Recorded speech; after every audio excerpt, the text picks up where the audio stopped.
We'll open up this meeting of the Yamhill County Board of Commissioners formal informal session for May 28th of 2020, and we'll begin with the flag salute. And Friday, can you lead us? Thank you. I pledge allegiance to the flag of the United States of America and to the republic for which it stands, one nation, under God, indivisible, with liberty and justice for all. Thank you. Move on.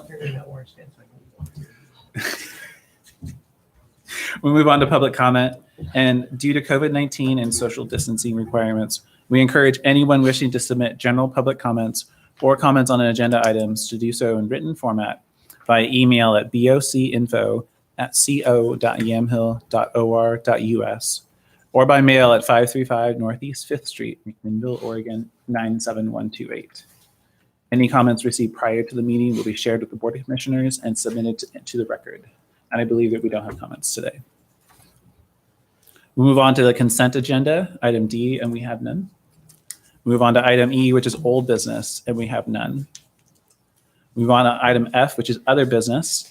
And item F1 is consideration of amendment number 1 to the contract between Yamhill County and Siemens Industry Incorporated, which is Board Order 19-504 for modifications to the PLC/VMS system upgrade in the Yamhill County Correctional Facility, adding additional equipment and increasing the not to exceed amount by $50,159.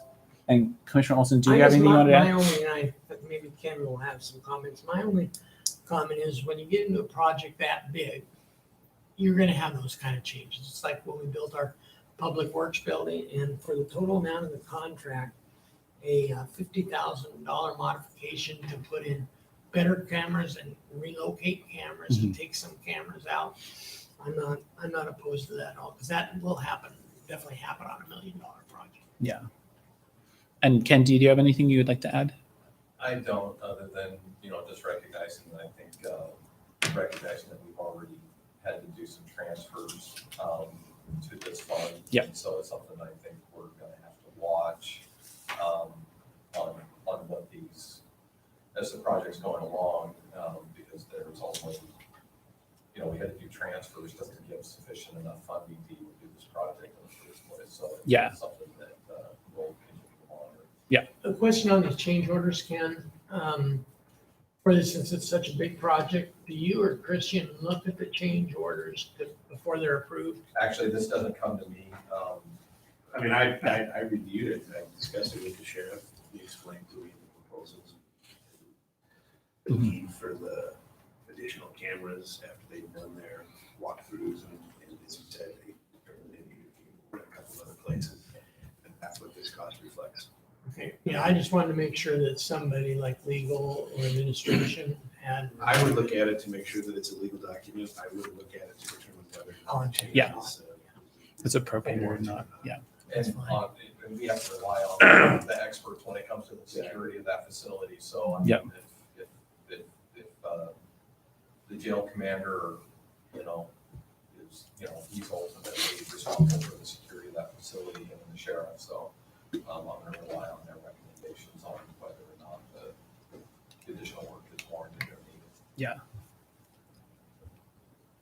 I'll make, if there's no other questions. I was going to make sure, Commissioner, okay. Thank you. I'll make a motion that we approve amendment number 1 to the contract between Yamhill County and Siemens Industry Inc., which is our board order 19-504 for modifications to the PLC BMS system upgrade in the Yamhill County Correctional Facility, adding additional equipment and increasing the not to exceed amount by $50,159.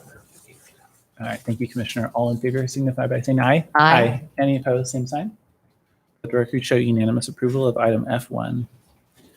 Item F2 is consideration of declaring the current Glock 22s and 23s as surplus from the Sheriff's Office to be sold to staff or resold to a third-party firearms dealer at the fair market value resale set price.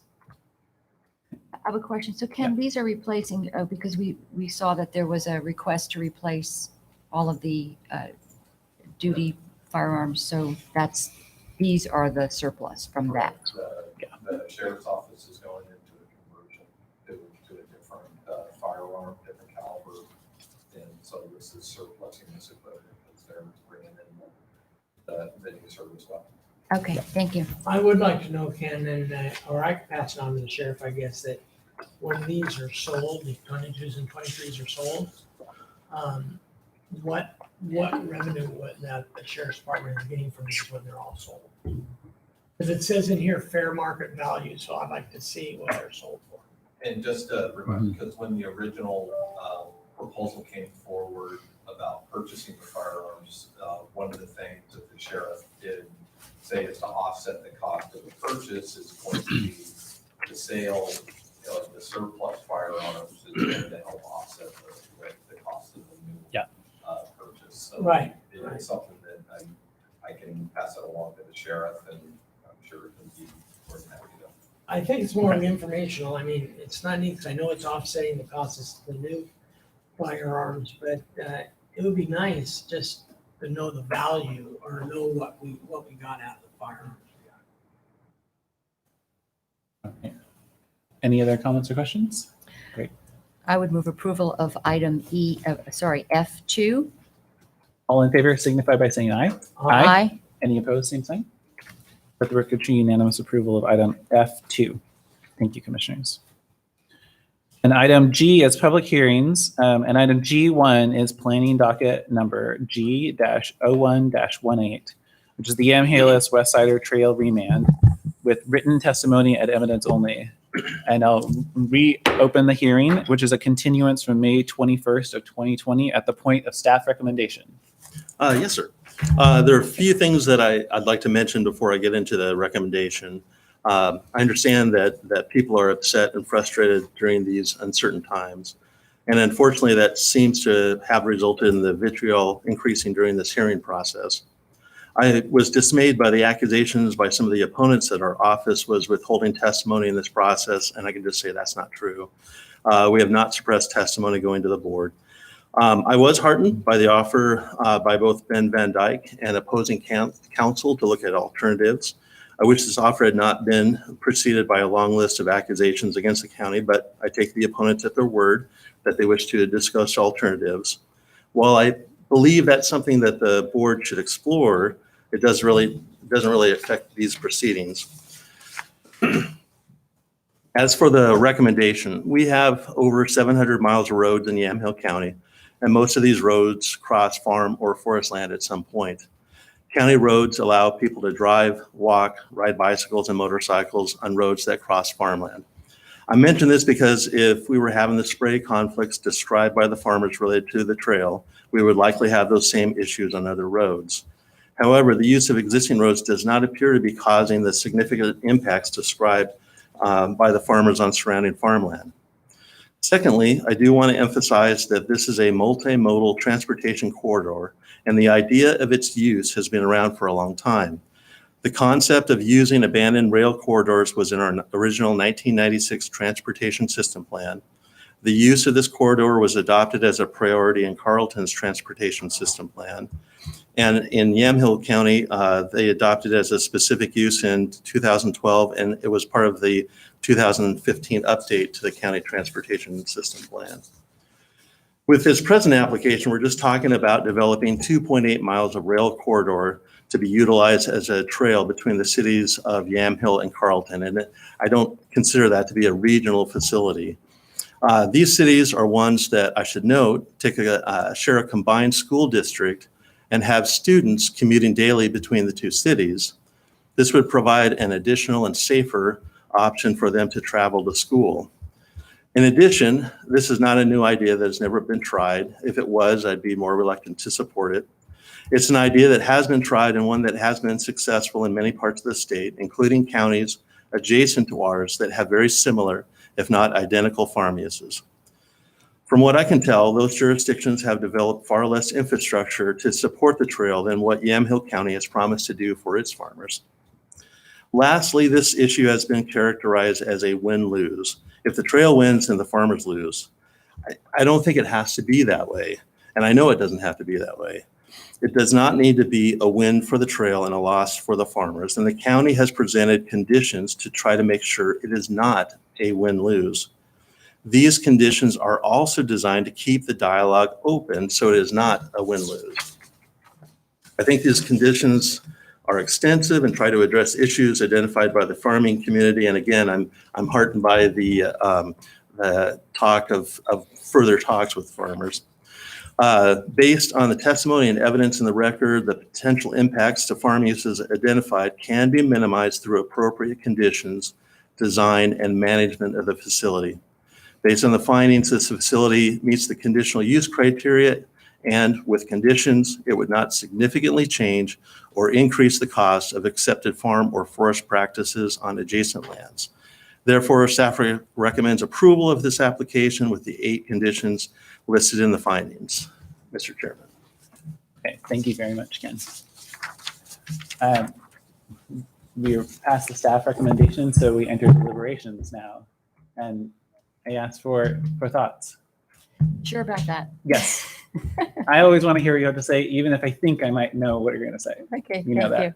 Do you want to go first? Or? No, you go ahead. Okay, a couple of things. Well, first I want to say thank you to Mr. Friday and to all staff. I know that Todd Sadlow, the applicant's attorney, put a lot of work into it. It was so detailed and it was very compelling.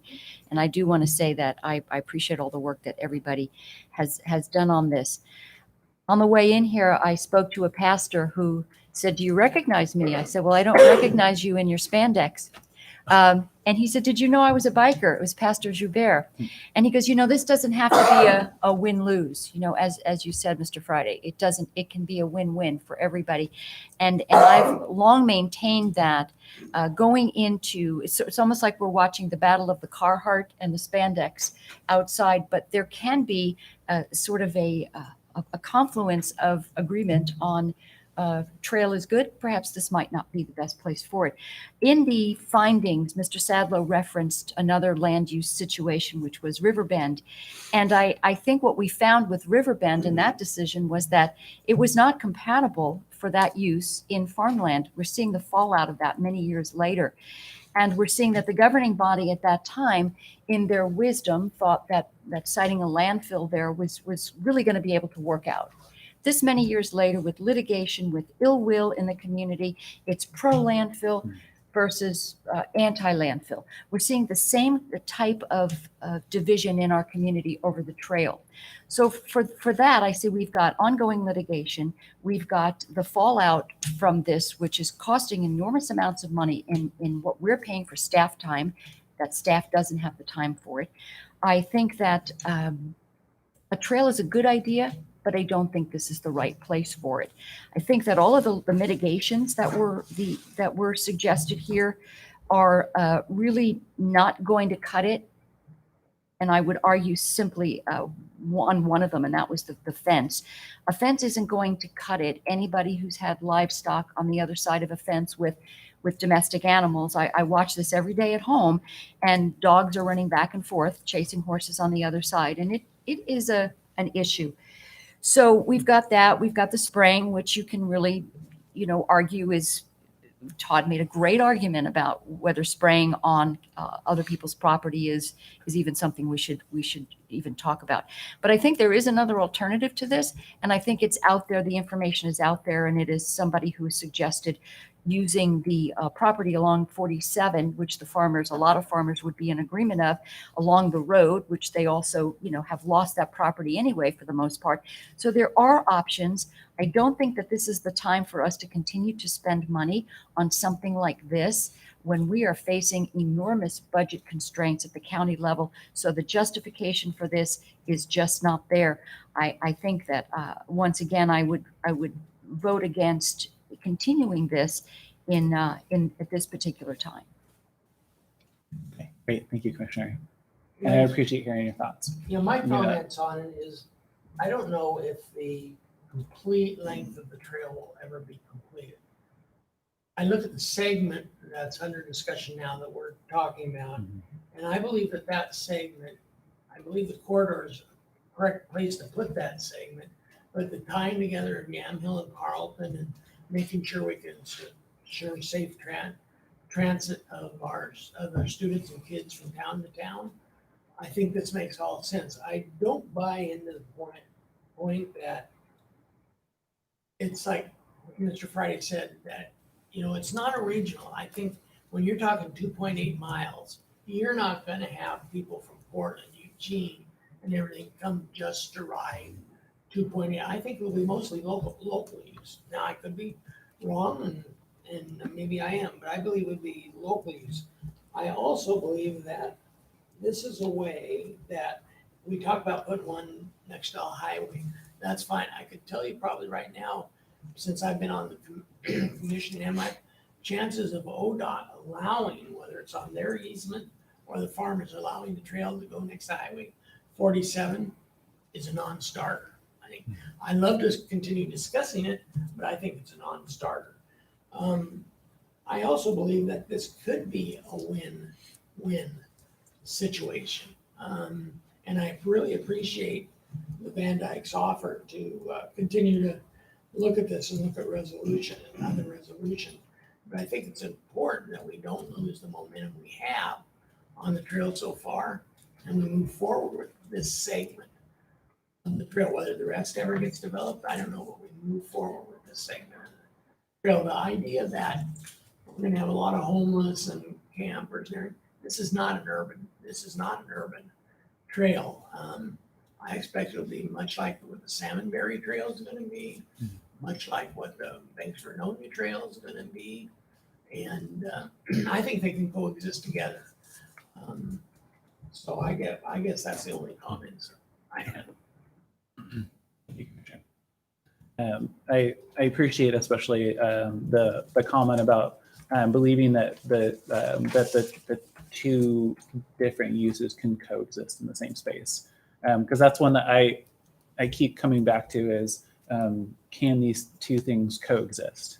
I think that rerouting along 47, I think that's that Todd addresses it a little bit. I think near the very end, I want to say on the Dromgoole BJ Matthews section, but I'm willing to be involved in conversations about rerouting that don't involve ODOT, because I think based upon my memory of the conversation or testimony from Ben Van Dyke in the past, that this was a proposal that was actually, I want to say on their land, maybe even a reroute, but Yes. I'm definitely open to the conversation after we're done with this, when it can be more of a less of an ex parte communications, right? And we're not in the middle of a land use decision. I've heard, again, just like you, so much divisiveness, and I've heard people talk about how it's tearing communities apart. And I want to say that I hear that and I see that, and I also believe the farmers when they say that they are fearful that their practices are going to be dramatically, significantly, weighty, notably impacted. But then I look at the evidence. So I trust the farmers that they are acting and speaking with good intentions and in good faith. And then I look at the evidence about what the spray rules are and what the buffer laws are, and even with the aerial spraying. And when I look at all of the evidence, because again, I came into this at the very first, by the time we were done with that 7-hour marathon, I was like, there's no way that we can approve this. And that was last year. And then I came into this even saying, well, I need to see the evidence that these two uses really can coexist without the farmers having a significant impact to their operations. And in reading all of the evidence, I think that in my judgment, my consideration, that it will not cause a significant impact, especially with the conditions of approval. And because we can't, speak in the greater community about the issue when it's before us in a quasi-judicial manner or hearing, I've avoided trying to explain to people, especially to groups like the Farm Bureau, that this is really a conditional use permit application like any other in the county. And I don't know if I assume it's true because Todd put it in the proposed findings. Do you remember reading this? He said that the county has never denied a conditional use permit simply on the basis of the fact that the conditions of approval were not satisfactory or something. Do you remember? Well, I think, Mr. Friday, you can address that specifically from your office. Well, It's a good point. He is the one who does these. I would just say that we view conditional uses as permitted uses that are subject to conditions. It doesn't mean that it should be that much more of a burden to get through the process, but there's a lot of talk that can be on the conditions. Yeah. So that's how we viewed it for 3 decades. Yeah, thank you. And I thought about this from the perspective then of because the counsel for the organized opposition said if this was a private property owner applying, you must or you would deny this conditional use permit.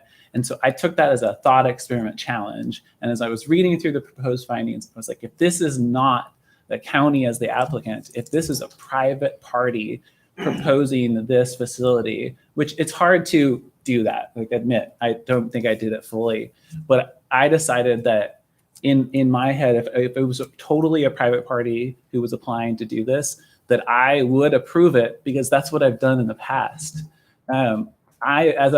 Both as a farmer and as a private landowner, I really value the, in a way, I value the planning department's willingness to look at an application and a proposal and a project and say, well, how can we make this work? I mean, I think that's my experience, and that's what I've heard in here as well, both personally, but also in the hearing room. How can we make this work? And that's what the conditions of approval are for. And I know that it's that some farmers who have spent so much time and so much money opposing this are going to still be unhappy with the process. And I'm totally fine with that. But what I want to make sure is that when we apply conditions of approval, that it doesn't significantly impact their operations. So I'm totally fine with people not being satisfied, but I do want to make sure that we don't affect their farming operation, especially their accepted farm practices. Because I think that's something that we've continued to talk about is what's an accepted farm practice and what's not an accepted farm practice. And with that, I have seen and looked at the evidence in the record, and I don't believe that there is a significant impact. And I think we meet the farm test. So, do you have any other comments, or do we have questions for staff?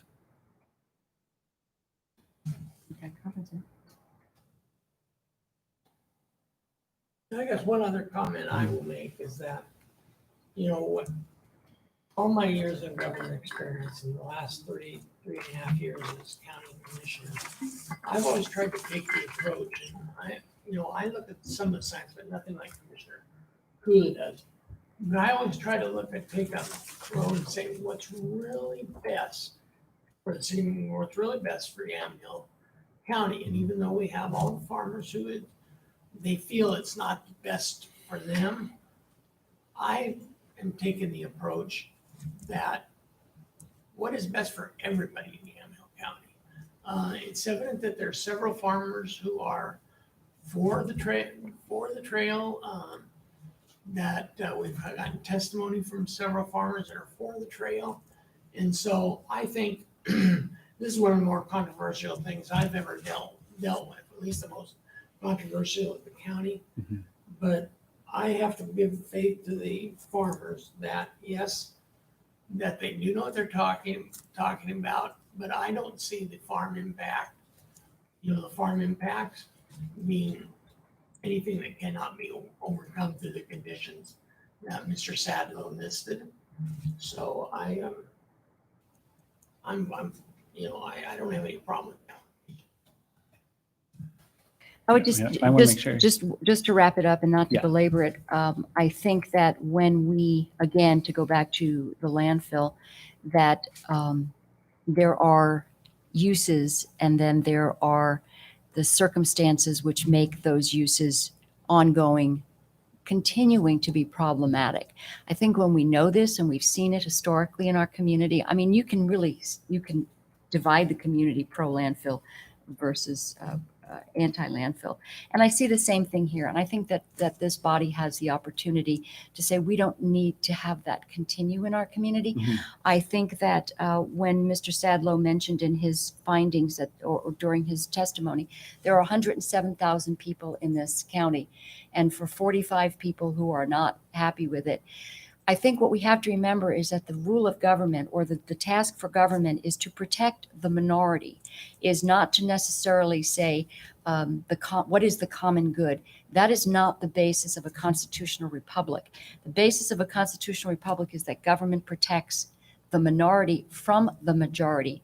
So 45 versus 107, first of all, I would argue that a lot of people in this community don't even know what the trail is, what it's about, or where it's even supposed to be. So there's that element. But I think that once again, that mob does not rule. And when we start getting into that mob rule mentality where more of us and less of them, then I think we're all in jeopardy, because at one point we feed the alligator, hoping the alligator will not ever come after us. But at some point, we're the minority in some capacity. Mhm. So I just want to be cognizant of that and say that I respect the findings. I don't agree it's a good idea. I gotta say that, thank you. I've said everything except for the last sentence. I have said in private settings multiple times over the past year and a half, as it struck me that we don't make decisions, and the whole point isn't to make decisions based upon the loudest voice in the room, or the as you say, the mob rule. We feel that. I'm sure that you feel that as well, especially in land use situations. But we've had many other situations where I've had to, and I'm sure that you do this too. I just don't know. Like to really look inside and say, like, what are my values here? What have people elected me to do? What's and what did I swear on as well, right? And swear to before making a decision to make sure that it is in line with all of those values and with those promises that I've made. So I really appreciate it. And it's funny how I can still have a different perspective on this particular situation. But I do want to acknowledge that I'm with you there. Thank you. Probably 100%, maybe 99. We'll see, right?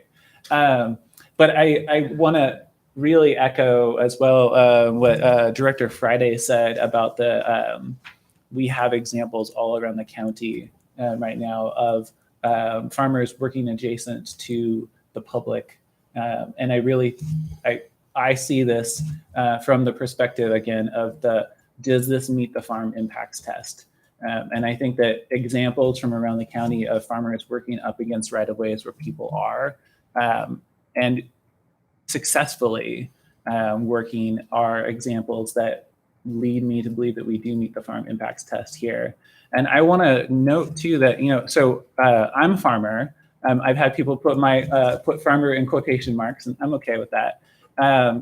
But I see things, maybe it's slightly, as you noted, you see things differently than I do. I see things slightly different than both of you because of that experience working in a farm. We on our farm do take mitigation measures because our neighbors spray, and we are fine with that. We choose to do a different way, and we put up a hedge that Public Works is challenged by all the time because we put it a little too close to the road.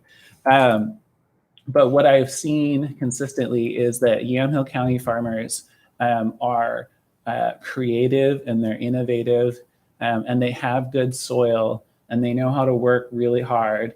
They have a ready market. And to be honest, between Ken Friday and the ODA, they have a light regulatory touch. I'd say that I know that some would argue not, but compared to other industries, you can do a lot without having somebody from a regulatory body breathing down your neck. And especially ODA, I'm just amazed by them.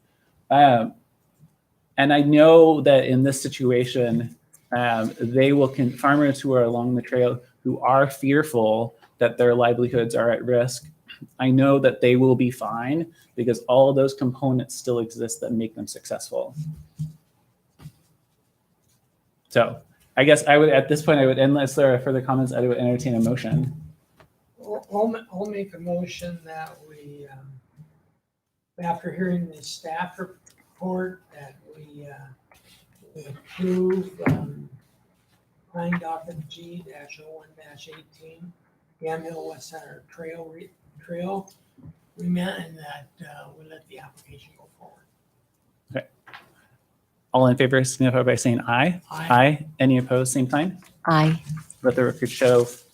I'm so used to saying unanimous support, isn't that funny? That Commissioner Olson and Kula voted in the affirmative, and that Commissioner Starrett voted in the negative. Okay, and- Just make one comment. Yes. There is an error in one of the dates on that findings. It refers to deliberation on May 28th, 2019.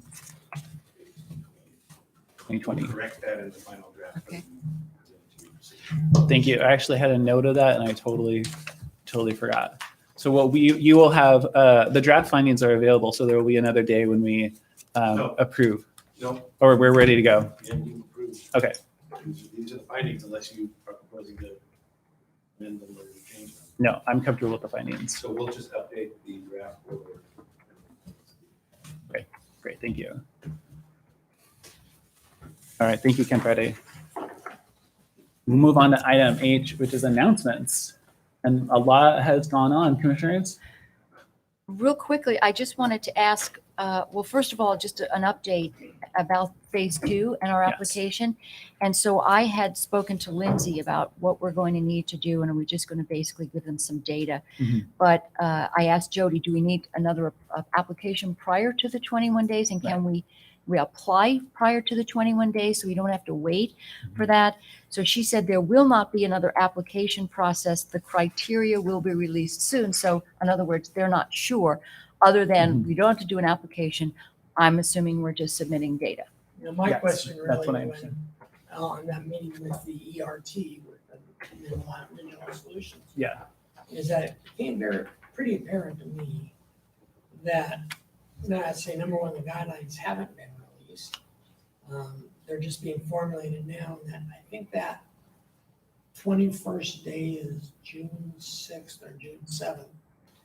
And number one, I don't expect the phase 2 guidelines, especially for restaurants and things, I don't expect them to change at all.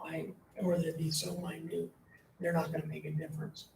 Because I just don't feel that now they're just starting to put the guidelines together for phase 2, and we're only, a week and a half out from when phase 2 is supposed to start. And that really frustrates me that the state at their level, the minute phase 1 was approved, they should have started defining the guidelines for what phase 2 were doing. And I really expect, because the state wasn't able to do that, and I think the phase 2, it was just a way of putting it off so they can continue the requirements of phase 1. Oh, I see. That's I just my agree. Absolutely. So I know that one of the proposals was to move the size of gatherings, increase the size of permit or approved gatherings. But beyond that, it's not clear to me. Right. But I have been accumulating comments from restaurants and tasting rooms Yeah. about about what's working and what needs to change for phase 2. So I hold out some hope, and you all are more experienced than me, so I will put this with a little grain of salt. I hold out hope that there will be some changes that are made, even if it's just to acknowledge the real challenges for businesses like restaurants and tasting rooms. Well, the thing about it is the restaurant tasting, I think there could be some changes made, but if they continue to do and I'm not saying it's bad, the 6-foot social distancing, well, restaurants are and retail stores, especially the mom and pop ones, are limited to a certain space. I can tell you there's a lot of restaurants in town that they can come up innovative ways, you said, to maintain the safety, but as long as they have to do the 6-foot social distancing. That seems like it's the big thing right now and for we restaurants. have to get our economy running again. I've seen just in 2 weeks a big change in Yamhill County, in Main Street, more traffic, more stores being reopened, the restaurants, and some of the restaurants are surviving. There's some restaurants that aren't gonna reopen. And that's unfortunate, but I think throwing in front of our businesses, the state throwing demands in front of our businesses that make it, no matter how businesses well they do, whether it's a store, a retail store, whether it's a restaurant, whether it's a lounge, whatever it is, to keep throwing these impediments in front of them, even though they know more about running a business safety than probably a lot of people at the state. And to keep throwing these in front of them, I don't think is fair at all. I think that's overreach by the state. That's just my opinion. I agree. Just real quickly, as you know, unemployment has been a real challenge for folks who applied or can't even get to apply. Yesterday, there was a press release that came out of the unemployment office that talked about a project called Focus 100, which is supposed to work on the backlog. And I find it disingenuous because when that was rolled out and they basically ran out the clock on anyone asking any questions. So it was, here's a presentation. We're not going to take any questions. We're not going to take any challenges. Time is up. And the legislators who had brought this forward didn't even challenge the whole concept of the unemployment department not giving that information out. So no questions, no challenges. We're still dealing with an antiquated system and people who are, you can't go to work and you can't, and you have no way to feed your kids. So I'm really frustrated like everybody else is when we can't answer those questions for our constituents who say, how do I do this? The answer is, I don't know. Yeah. It's not happening. And I'd like to comment on that for a minute, Mayor, because the state, I know, has put millions of dollars into gearing up for this, like Project 100 and everything. And I know myself and commissioners from all over the state, right from the beginning said, the way you're doing things aren't going to work. You have to make changes and make them now so you don't have a big backlog. And they just ignored them. And I still believe if they would have looked at this from the beginning instead of waiting and say, oh, we could do it with the staff we have. We'll train a few more people. They wouldn't have to go out and lease another building. They wouldn't have to put on 600 more employees. They wouldn't have to do this. So I just don't have faith in when you look at the unemployment rates and everything. And that's one thing. Yamhill County, the ones that came out this morning was 13.2% or something from 3.9. Well, a lot of that is the reason it's up again is because people they don't get calls back. They can't confirm. They don't even know if the state got their application, Right. And they don't know who to call.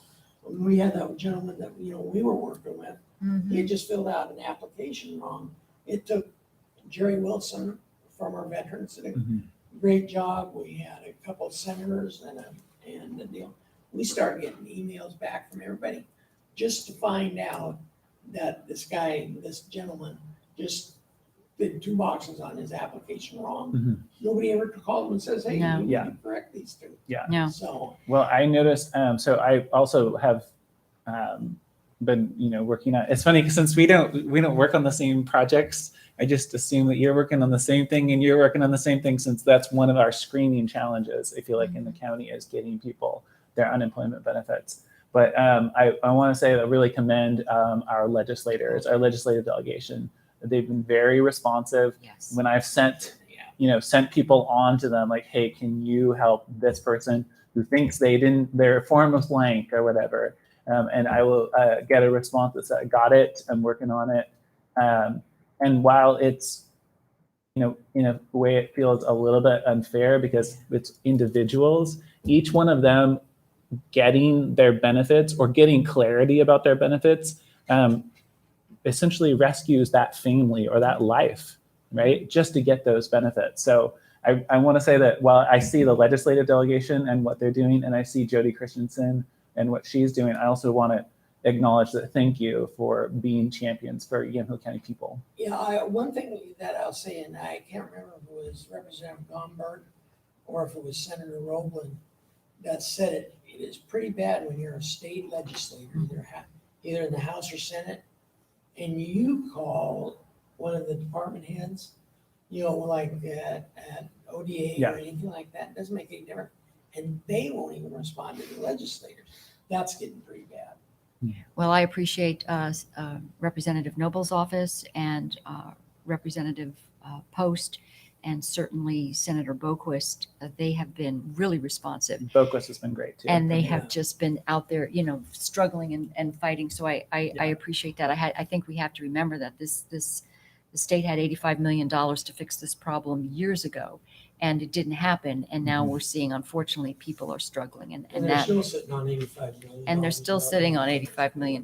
Yeah. Thank So- you for bringing that up. So there's that. And also, I didn't know if anybody was, we've gotten the letter from Gina Nickel.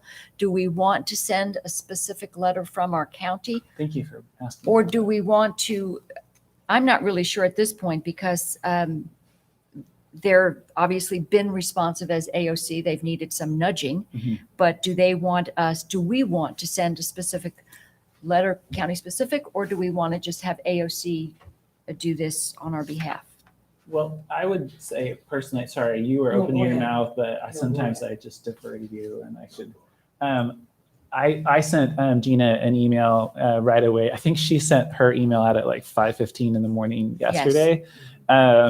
And I sent her one right away saying that I really supported what she's working on. I appreciated it, but that I would check with the full board today about, you know, whether we feel like we need to do anything or to send a letter of support to her. I think at this point, I think as long as they're being proactive at AOC and as long as there's some teeth to what their requests are, because they had been pretty benign for a while, but I think they've heard us loud and clear. But I think as long as that's happening, I would say that would be sufficient. Okay, I great. would too. And then if things start turning south again, or turn north, or whatever direction things turn, So, but clockwise, counterclockwise, I I'm the think, numbers guy, right? yeah, I think AOC's on the right line, and I agree with Commissioner Starrett, that is, as long as they're taking the tack they are right now, giving them our letters or supporting their effort Mhm. is good enough. and I want to say thank you to our administrator, Mr. Huffer, who did an amazing job of trying to pull all the data together to submit Yeah. for reimbursement. And then when we got when that got kicked back, was able to quickly respond with a counter. So I just a lot of work on your behalf, and thank you for that. I know you were prepared for it, but still you were prepared. He was prepared. Right? You knew what was going to happen. So, and it seems, I mean, you know, as you all read, there was the comment about, well, we'll see in the next round dispersal. And I think that's obviously where the AOC's and the LOC's advocacy comes in, Mhm. right? Is acknowledging that things like the business support grants are really important for holding up the businesses in our community, our economy, and our tax base. Well, I'm really happy, you know, I want to talk just a minute about my own comment I had. Today was an announcement was about our grant program. And I know you guys as commissioners too have gotten a lot of comments on our grant programs. I think that's the kind of thing that the county should be doing to beef up our businesses. And I think we probably saved, out of all the grants we gave, we may have saved 6 or 7 businesses from going out of business.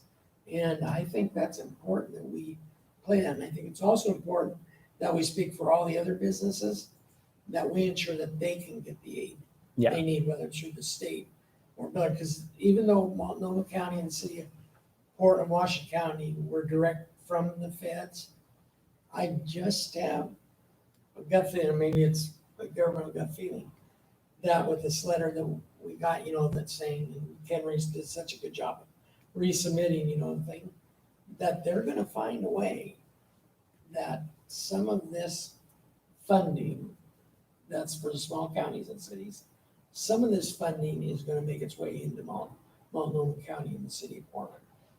They'll come up with all sorts of reasons why, but I think some of it's gonna make it that way. That's why I think disbursements, one of the reasons disbursements are so low and so slow, Mhm. but that's.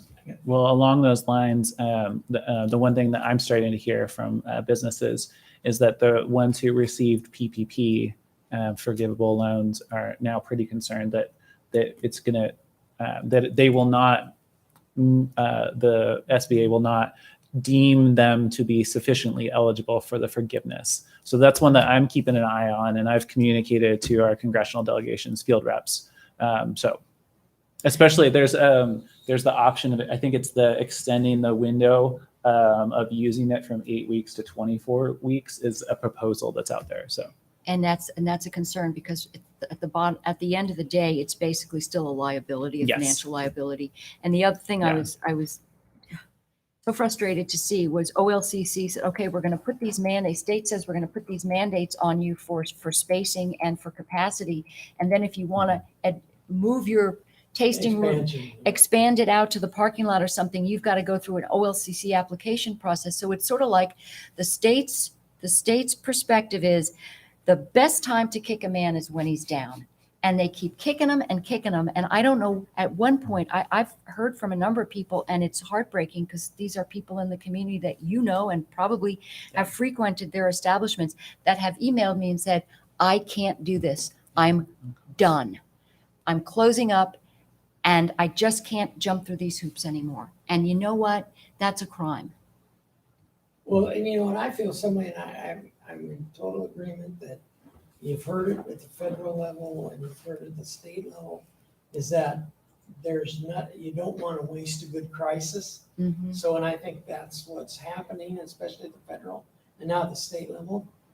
You know, they're taking advantage of the COVID crisis to push other things that they want through. And that bothers me a lot.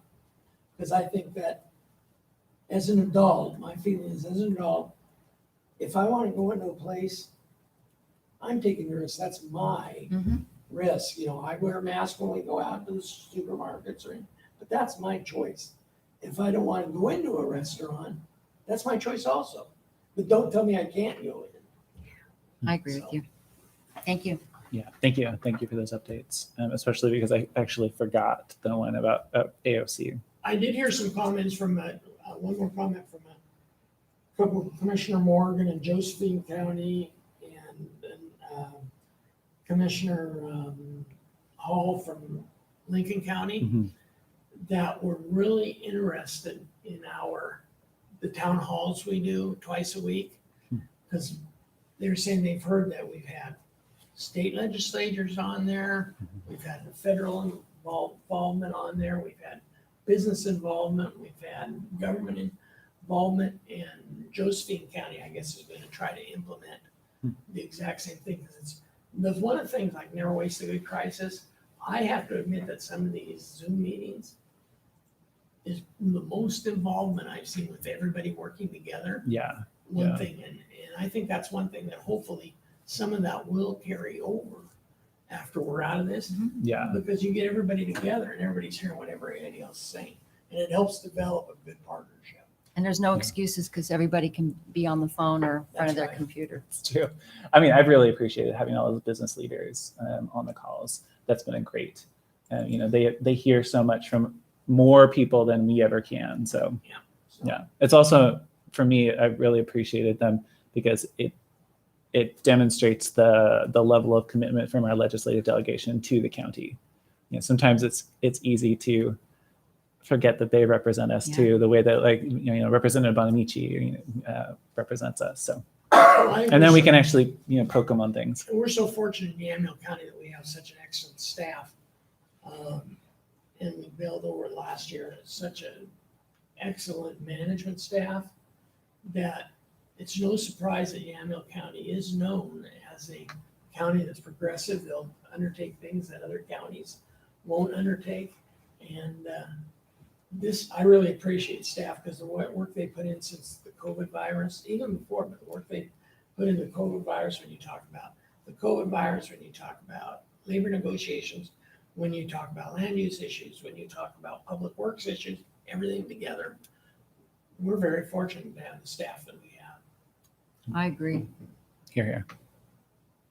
All right. I don't have any announcements because No. those were really mine. No, All I'm doing right now is just compiling tasting room and restaurant feedback. So that's been my you too. Ron. that's my 10 o'clock at night. And thing. I can tell you, if you need any good, nice, thick 1/4 inch plexiglass, forget I'm sure, I yeah. was like, where is this There's going, actually a right? short- There's a shortage. on No, no. plexiglass. People can't get Yep. plexiglass to put in panels. Oh my gosh. Well, if there's nothing else, staff? One comment I was gonna make, it's not soccer related. What? I was gonna There say an Bundesliga. executive Session scheduled for today. We postponed bargaining. Oh, okay. Yesterday, so I'd ask that we reschedule that executive session for 2 weeks from today. So, June 10th, if that doesn't create a scheduling conflict for any of Isn't the 10th on a Wednesday? It's It's whatever that the date is, Thursday. It's 2 weeks from today. Well, That'd be the commissioners, 9th. we've been known to miss That'd our be the meetings, 11th. so 11th. for this one. Oh, Sorry, it would be, yes, 2 weeks from today. Okay. That's the 11th. The 11th. It is June 11th. my mistake. Okay. That's fine with me, commissioners. Does that work for I you? don't have any problem with Okay. Ken, that. did And you have Mary never anything? goes to any meetings, so we know she doesn't have a problem. I have a question, because Yes. originally the AOC legislative retreat was scheduled for Thursday through Saturday in Morrow County. Right. That's been put off. So is that, But isn't there something in its place? Isn't well, there a call or? I know that there's an AOC HHS retreat on the 8th, but that's by phone now. So I don't know. I don't know And if I they, know we have the AOC District 6, that we have your district meeting, but that's a Zoom meeting. Can you remind me of the date of that one? I know I have an email and I flagged it, but the Yeah. I district. can send you an email. Okay, I can look at it too. I just wrote it down. Okay, I'll send you an email for it is, I know, no, but it's we coming got up it. on, The legislative retreat. that's is the a separate- legislative. Oh, the legislative, I was talking about the. There's a meeting for the District 6. I will tell you right now. Yeah, I got It was on my sent to us calendar. on behalf of Commissioner Mary Here we Stewart, go. Chair of District It 6.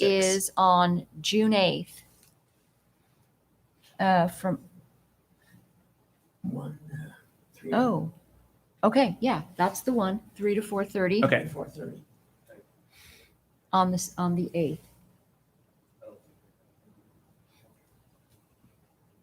Commissioner, can you forward it to? I will. Okay. To I Ken. already have it To on Ken? my Yeah, I got it, but I just can't I remember got the date. Okay. Got it. Carolina, do you have anything? I should ask. Okay. Well, then commissioners will close this meeting of the Yamhill County Board of Commissioners. Thank you very much. Thank you. Thank you. Mr. Chair. Thank you. Thank you, Carolina. And of course, always thank Carolina. She's Yeah. one of the